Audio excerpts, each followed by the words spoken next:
Part 10 of things I wish I knew when I first got saved 11 years ago. Let me ask you, how many of you have put yourself way lower than what God has? Like, you would make yourself seem unnecessarily small just so you can make sure God gets glory. How many of us have done that? Let me tell you something. That is false humility, and false humility is actually a form of pride.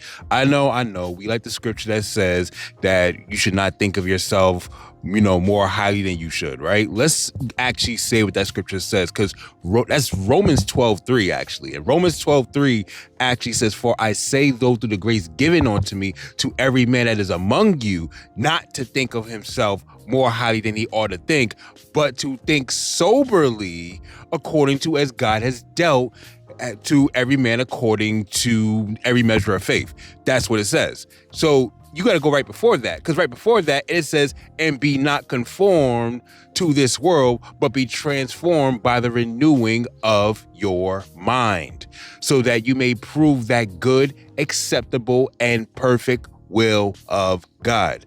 That is what the scripture says.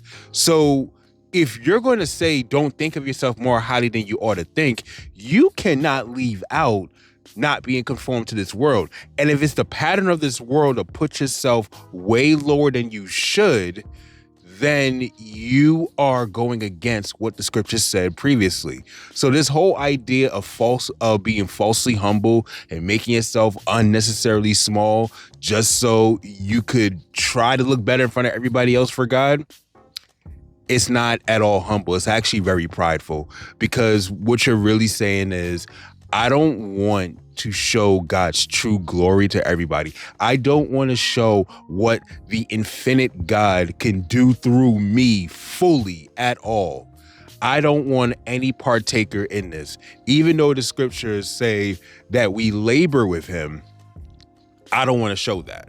So I wish someone told me this when I first got saved, because it put me in a position to lower my abilities just to make others feel comfortable. Don't do that.